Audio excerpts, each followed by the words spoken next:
Olá, queridos amigos, frequentadores da Casa Feego e a todos aqueles que acompanham a Feego em suas transmissões. Eu sou Ana Paula Vec, sou médica, presidente da Associação Médico Espírita de Goiás, mas estou aqui como uma colaboradora.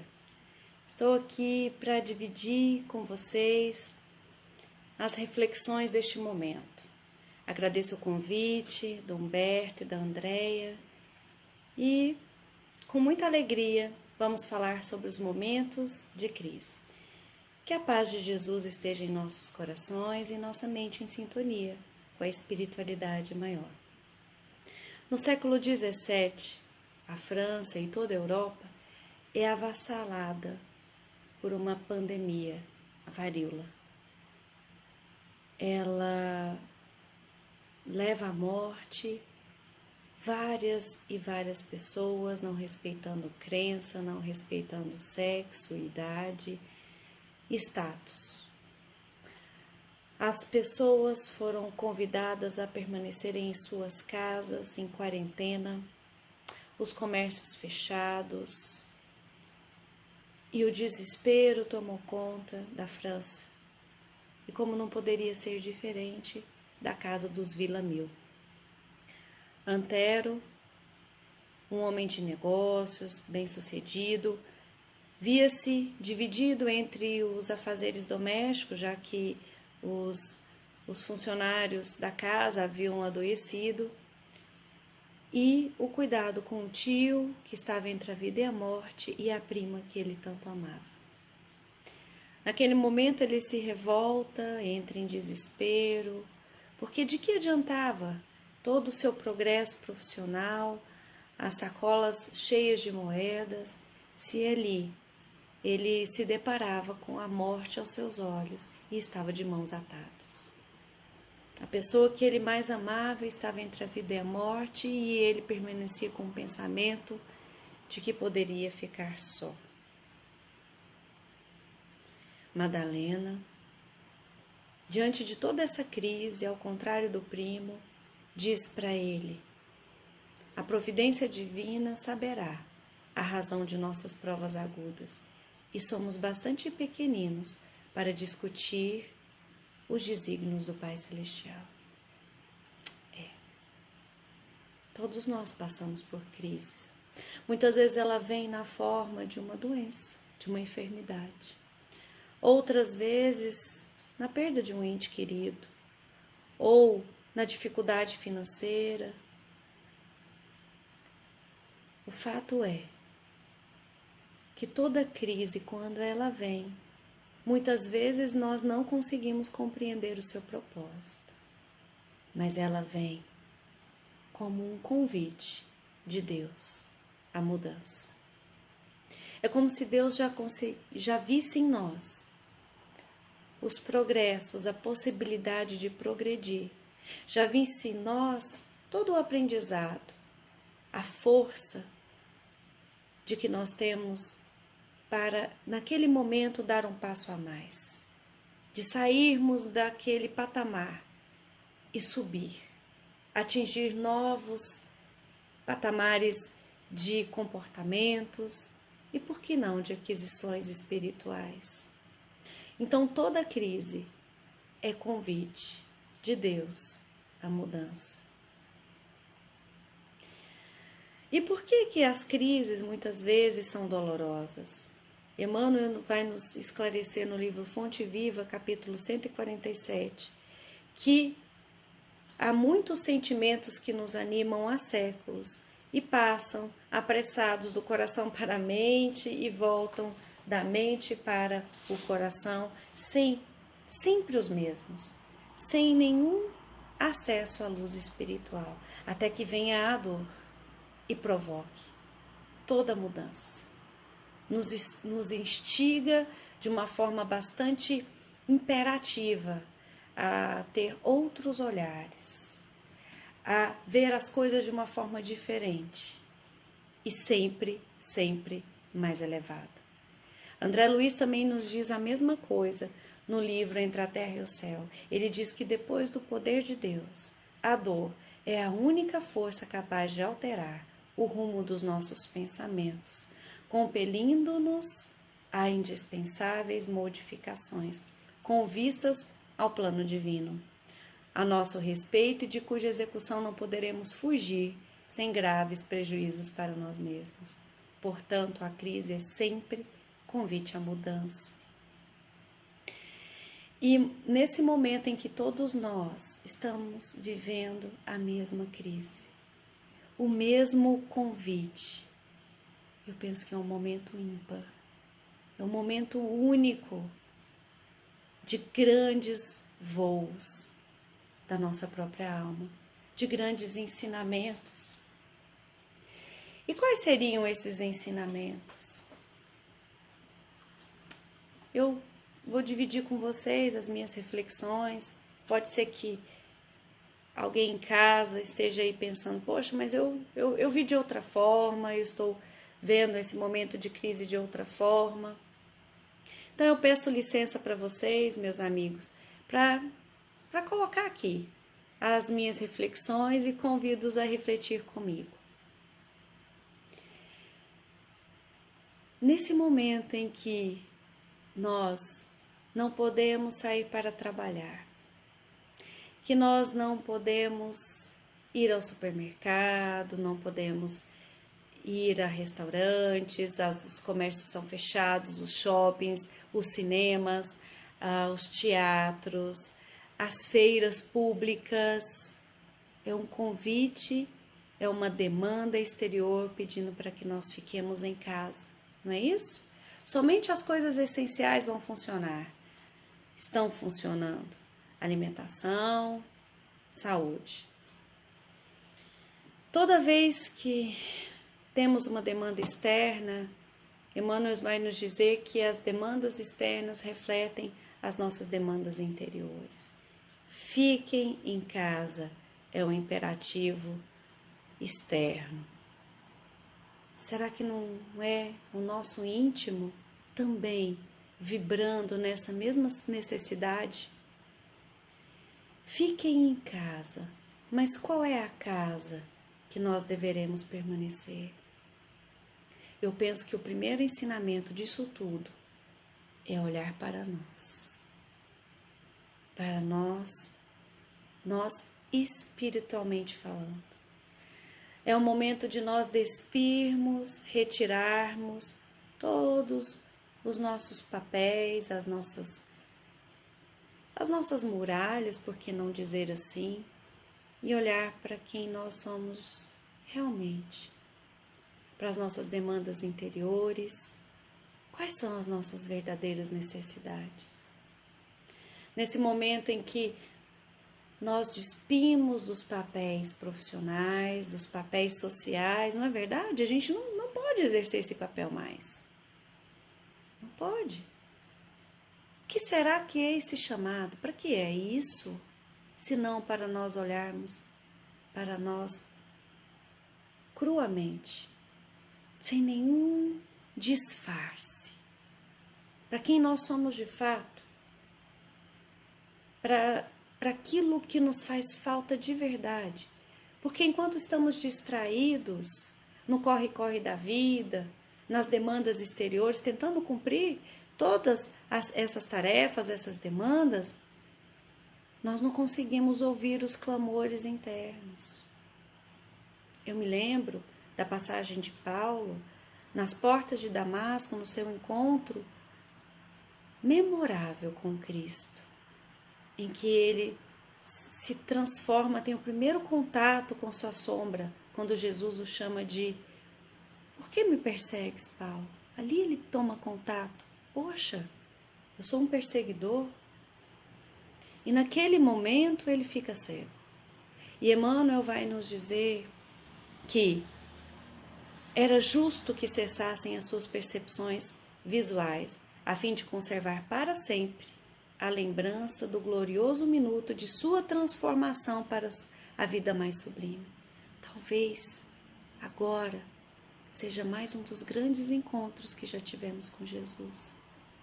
Com certeza já tivemos outros, mas esse com certeza é um encontro de Jesus às portas de Damasco, em que somos obrigados a fechar os olhos para o mundo exterior, a nos tornarmos cegos, entre aspas, para voltarmos o olhar para as nossas demandas internas, para observarmos as pequenas feridas, também observarmos os pequenos encargos que carregamos, os ressentimentos, mágoas, e que nós não precisamos mais deles.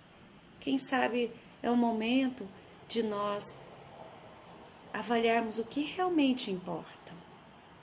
Emmanuel nos diz no livro Paciência, nessas ocorrências, as crises, surge o momento de exame em que nossas aquisições da vida íntima se fazem avaliadas.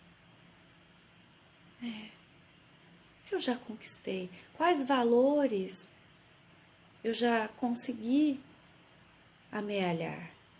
Quais são as minhas grandes dificuldades, as minhas grandes dores? Acolhê-las com carinho, com perdão, com paciência. Então estamos todos no mesmo barco, nesse doloroso caminho do autodescobrimento, sim, porque ele é doloroso. Estamos todos no mesmo barco, obrigados a olhar para as nossas feridas, tomar contato com as nossas dificuldades.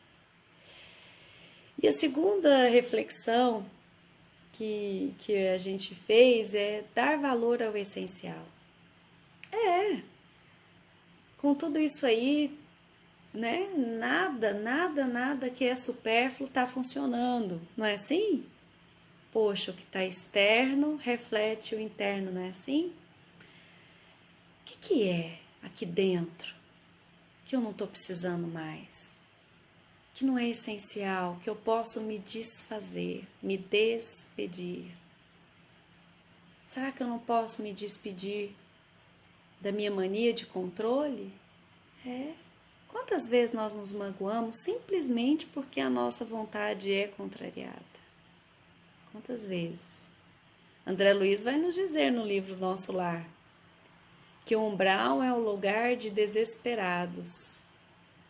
Toda vez que o comboio não vem, toda vez que o carteiro atrasa, nós nos desesperamos simplesmente porque não vemos as nossas vontades, os nossos caprichos sendo atendidos pela vontade de Deus. São palavras de Lisias no livro Nosso Lar. E que mais para frente eu vou dizer também que é uma das minhas reflexões, não desesperar. Porém, quantas vezes nós nos magoamos simplesmente porque o que planejamos não acontece? Quantas vezes nos magoamos porque planejamos ou esperamos que a pessoa amada, que o filho, que o amigo, que o colega faça de uma determinada forma e ele não faz. Ou ele faz uma escolha que não é aquela que nós achamos a mais correta. Quantas vezes julgamos e criticamos o outro simplesmente porque ele pensa diferente, pensa ou vive diferente de nós? Nem aos templos religiosos podemos ir mais. Realmente estamos sendo convidados a olhar para nós, tomar contato com uma forma diferente, eu e Deus. Agora sou eu tomando contato comigo, com a parte divina que há em mim. E quando eu olho para essa parte divina, eu consigo perceber que há muita coisa já conquistada em mim e em você, mas que também existe muita coisa que nós não precisamos mais. Nos despedir, então, de ressentimentos, perdoar, desapegar de construções, castelos mentais que idealizamos como forma de felicidade e que, de repente, nesse momento em que o importante é permanecer bem, permanecer vivo, permanecer bem fisicamente, mentalmente e espiritualmente, essas coisas que não conquistamos não são mais importantes. E aí nós vamos descobrindo outras formas, né, de sermos felizes. Nós vamos descobrindo que a gente precisa de muito pouco para ser feliz. Nós sabemos da fórmula da felicidade. No Livro dos Espíritos, na pergunta 922, os Espíritos já nos disseram que a gente precisa de muito, muito pouco para ser feliz. Possuir o necessário, ter a consciência tranquila e ter fé no futuro.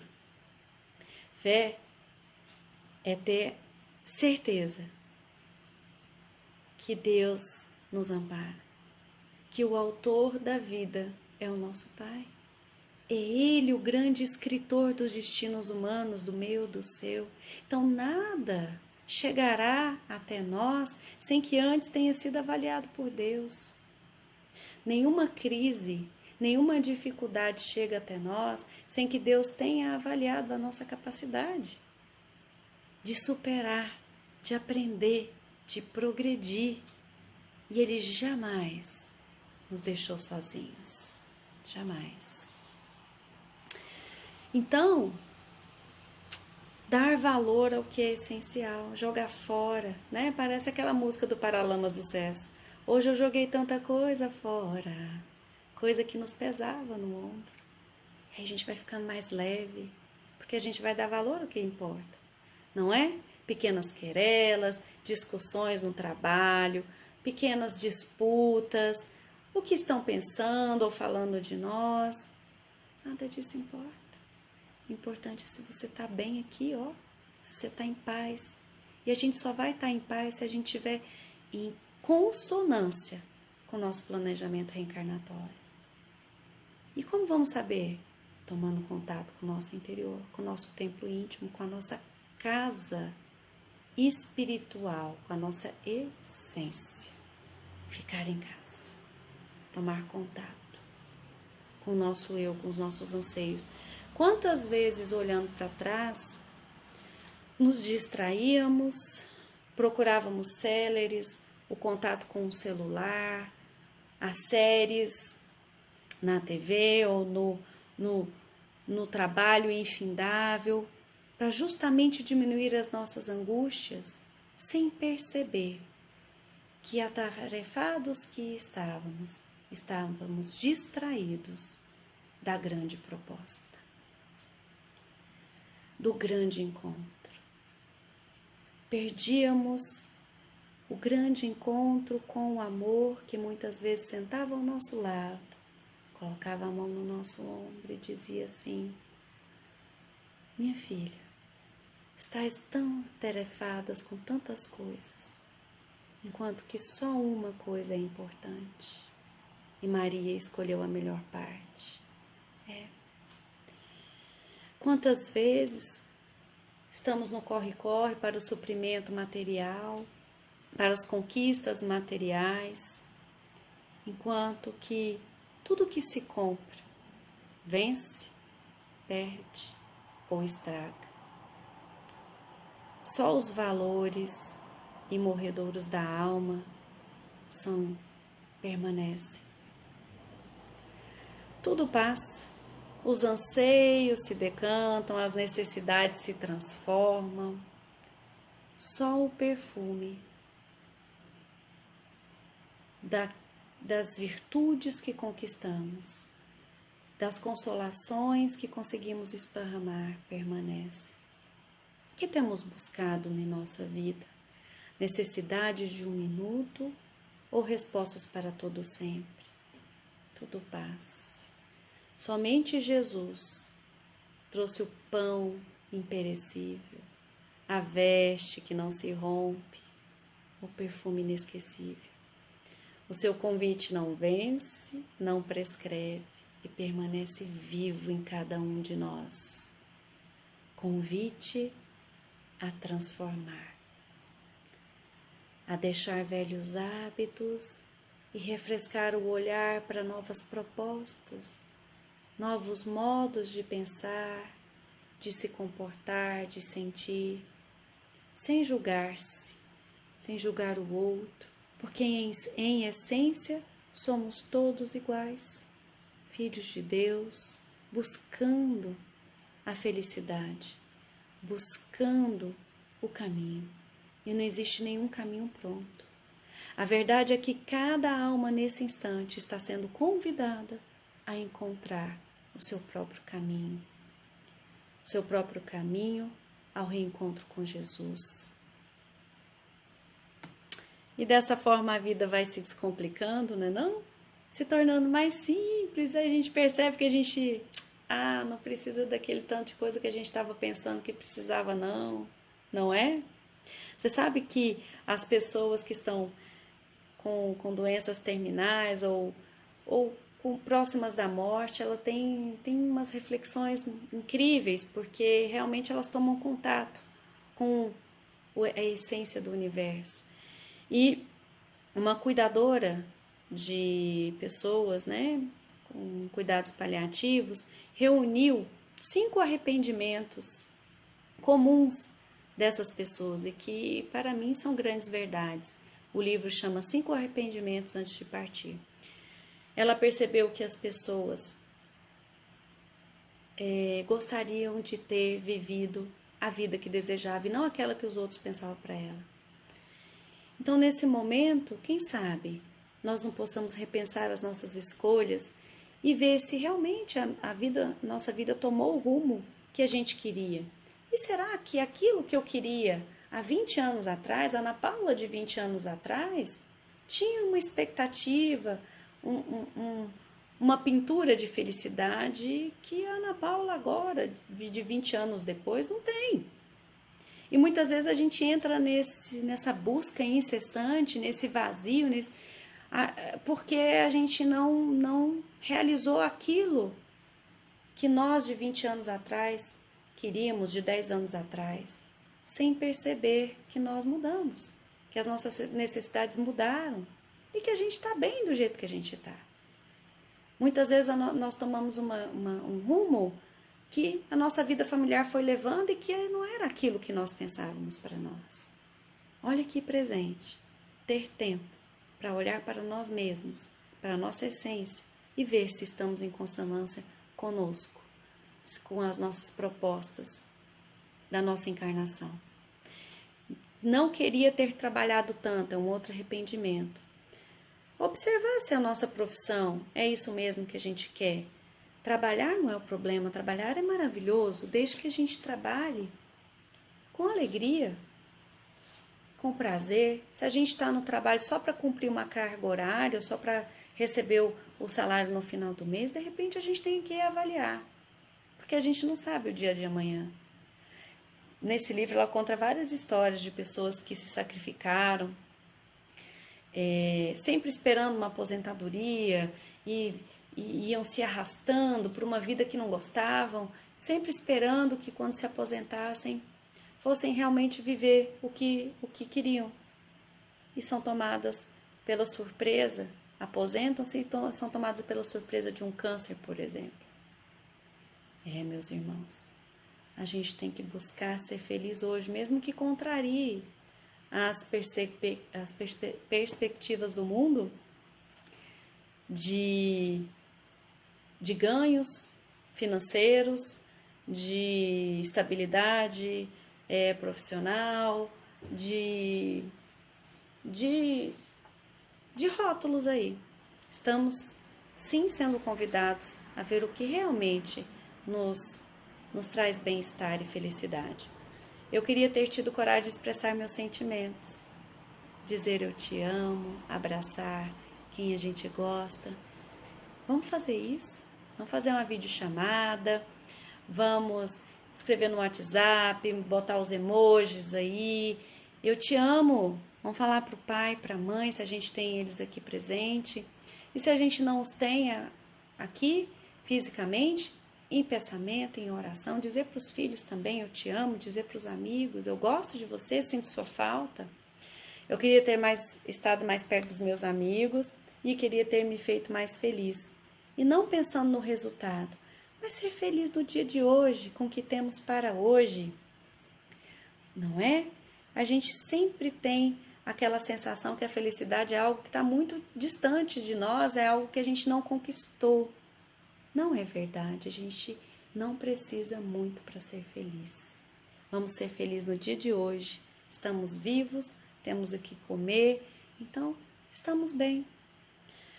Nunca desesperar. O pensamento é força viva, é matéria atuante em nós e no universo. Tudo o que pensamos reflete no nosso corpo físico. Também reflete em quem está ao nosso lado, na nossa atmosfera psíquica, influenciando o outro, encarnado ou desencarnado, mas também o universo. Isso é tão verdade que se nós pensamos em tragédia, o nosso corpo já está vivendo aquela tragédia. Se eu pensar num limão azedo, a nossa boca já vai salivar. Então, se pensarmos em tragédia, antes de vivenciá-la, estaremos vivendo a tragédia. Se estamos passando uma dificuldade confiantes, sem desespero, a informação que o nosso cérebro passa para o nosso corpo é outra. É de sossego, é de paz. Libera endorfina, libera serotonina. Se a gente pensa que eu amo, eu agradeço a minha vida, eu agradeço a Deus, eu amo as pessoas que estão à minha volta, eu amo o planeta, isso é liberado do nosso corpo. E como nós já falamos, né, André Luiz nos relembra que toda vez que nos desesperamos, entramos em sintonia com as mentes desesperadas que compõem todo o umbral.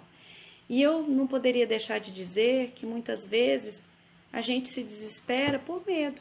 É natural termos medo de desconhecido, é natural que tenhamos medo por necessidade, pelo instinto de conservação, mas não podemos nos demorar nele. Identificar o medo e procurar nos acalmar.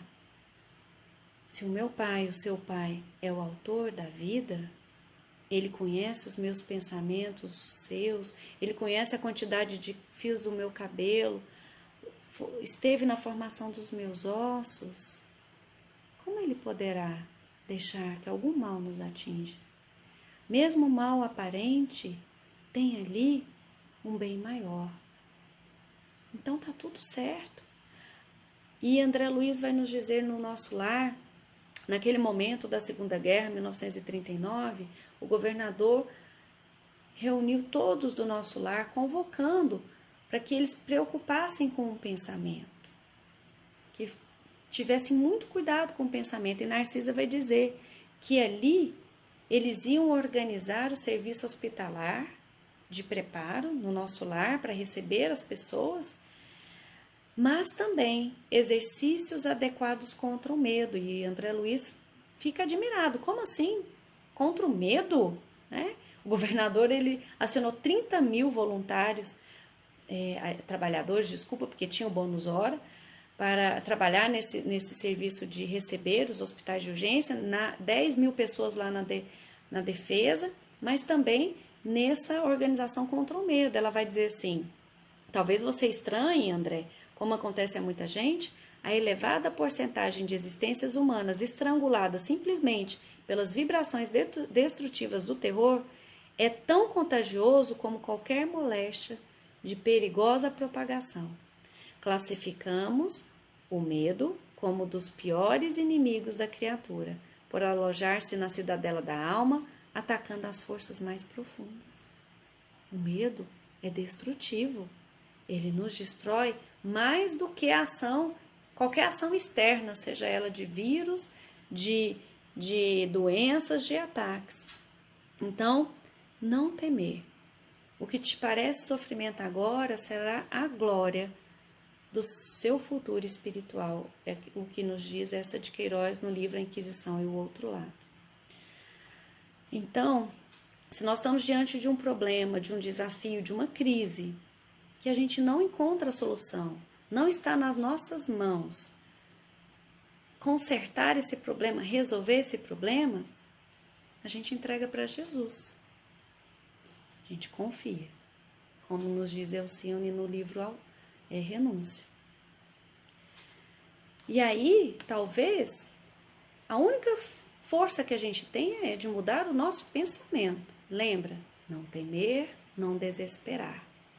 Então, a gente olha para a crise, para o desafio, e ao invés de pensar assim, oh meu Deus, como eu vou fazer? Estou desesperado, nós vamos olhar para o desafio e vamos pensar, está tudo bem. Tudo está acontecendo para o meu bem maior. Dessa experiência, só coisas boas virão. Só coisas boas eu levarei para mim dessa experiência. Estou segura. Deus está comigo. Eu estou com Deus. Eu percebo o amparo da espiritualidade. Seja o caminho A, B ou C, tenho certeza que esse é o melhor caminho que Deus destinou para mim. Confiar. Estar sereno. Se eu confio que tem uma mão amorosa guiando o meu destino, que é a mão do autor da vida, eu tenho que confiar que tudo está bem. Gesiel, irmão de Abigail, na prisão, eles tinham perdido o pai, a mãe já havia falecido, eles viram perderam todas as suas terras, foram julgados e presos, e ali eles lembravam da mãe, que sabia sempre confortá-los quando criança, porque ela ensinava que em tudo Deus era bom e misericordioso, mesmo no maior sofrimento, na maior vergonha que os judeus passavam, eram humilhados, Deus era bom. Que nas enfermidades ele corrigia o corpo e que nas angústias da alma ele nos esclarecia, iluminava o coração. E ele sempre lembrava que a mãe sempre levava eles a pensar em coragem e alegria, fazendo-lhes sentir que a criatura convicta da paternidade divina, quando nós temos certeza que Deus é o nosso Pai, a gente anda no mundo fortalecido e feliz. E ela completa: os filhos de Deus devem estar prontos para a execução das vontades divinas, com alegria, com força, com coragem. Então, confiar. O que será do amanhã? Vamos viver o dia de hoje. Amanhã, os problemas de amanhã. Ao dia de hoje, os problemas de hoje. Confiantes. E aí, para a gente encerrar, eu vou me recordar de Paulo. Mais uma vez, Paulo. No final do livro, ele está sereno, o seu algoz está trêmulo, e ele diz: filho, cumpre a sua tarefa, sem desespero. E assim que ele desencarna, Emmanuel diz que ele percebe que mãos o levam para uma árvore e ele se encosta sem forças, e ali ele percebe que está sozinho, tem vontade de levantar, abrir os olhos e percebe que está certo.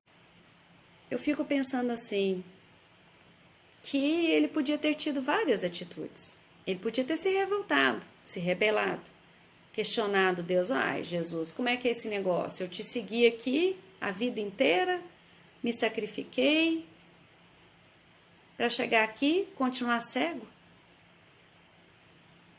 Ele podia ter ficado desesperado, sentindo-se abandonado, mas não.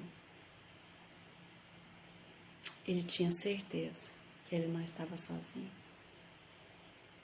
E nesse momento, serenamente, tranquilo, confiante, ele pergunta: Ananias, é você, meu amigo?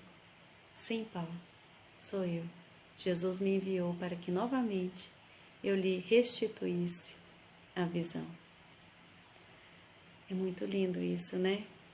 Confiar. Que nós possamos ser como Paulo, confiantes.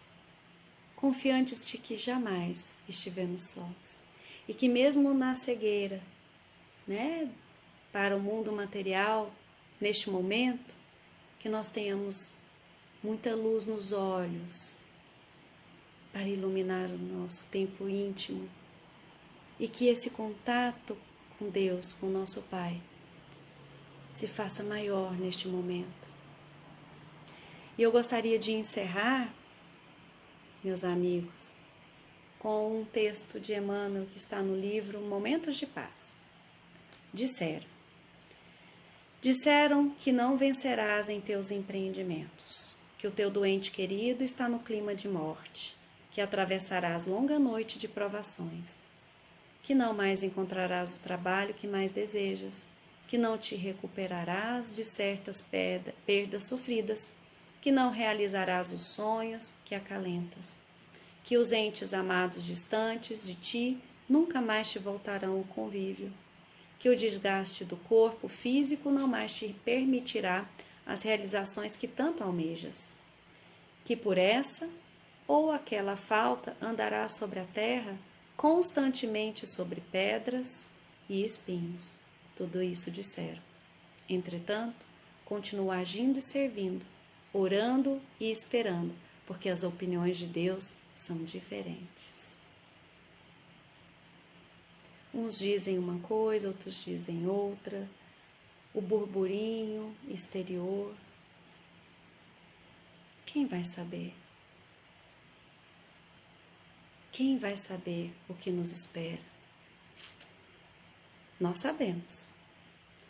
Se nós somos filhos de Deus, Deus é o nosso Pai, autor do universo, nada deverá nos atemorizar demoradamente, porque apenas uma fatalidade nos espera, a plenitude da vida. Então, em qualquer momento, em qualquer situação, sobretudo nos momentos de crise, acredita que Deus está conosco, que sempre a dificuldade vai passar e sempre o melhor haverá de nos aguardar.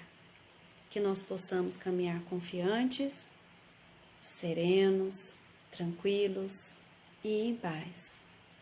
Logo, logo estaremos juntos, logo tudo isso vai passar e com certeza sairemos dessa crise renovados e melhores.